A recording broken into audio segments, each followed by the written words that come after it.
लड़की अपनी जान बचाने के लिए भाग रही है। तभी उसकी नजर एक घायल छोटे पक्षी पर पड़ती है। वह उसे अपने साथ लेकर भागना चाहती है, लेकिन अगले ही पल उसका सामना जैक से हो जाता है, जो एक सीरियल किलर है। उसे शिकार करने में मजा आता है, इसलिए वह लड़की रचल को 3 सेकंड की हेड स्टार्ट देता है। ये 3 सेकंड अभी उसकी जान बचाने के लिए काफी होते हैं। भागते भागते वह एक और घायल पक्षी देखती है। ऐसा देखकर रचल के दिमाग में एक अजीब सी याद ताजा हो जाती है। उसकी आंखें खाली और कहीं खोई सी हो जाती है और वह अपने पीछे छूटे किलर को भूल जाती है। रचल सुई और धागा लेती है और वह पक्षी के घाव को टांके लगाती है। थोड़ी ही देर बाद वह जैक की कमरे में गिर पड़ती है। पुरानी फर्नीचर और बचा हुआ खाना एक कहानी बताते हैं। जैक की जिंदगी गरीबी से भरी है। वह एक दराज खोलती है जहाँ पट्टियां मिलती हैं, जिनसे जैक खुद को बांधता है। राचेल को अब भी पता नहीं है कि जैक जो एक राक्षस है, उसकी भी एक दर्दनाक कहानी है। बचपन में उसके सौतेले पिता ने उसे लगभग जला डालने की कोशिश की थी। किसी तरह उस क्रिटिकल पल में जैक अपने सौतेले पिता की बाहों में कूद गया और चमत्कारिक रूप से मौत से बच निकला। लेकिन उसके शरीर पर गहरे जलने के घाव थे।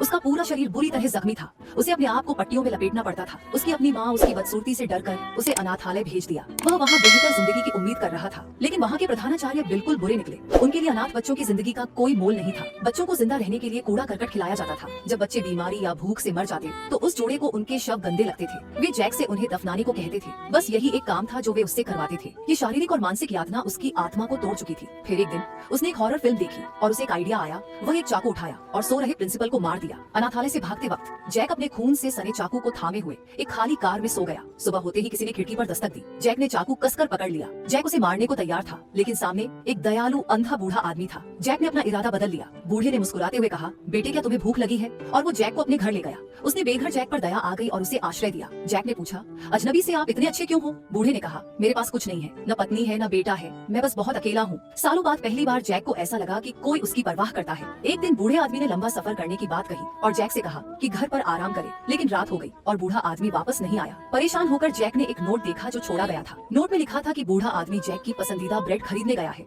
और उसे घर पर इंतजार करने को कहा। लेकिन जैक पढ़ना नहीं जानता था। उसने नोट फेंक दिया। फिर वो बाहर निकल पड़ा और चलते चलते एक अपराध स्थल पर पहुंच गया। वहाँ उसने बूढ़े आदमी को मृत पाया। पास ही एक युवा जोड़ा चोरी किया हुआ पैसा गिन रहा था। जैक उनके पास गया। उसने अपने हाथों में बूढ़े आदमी की छड़ी देख ली।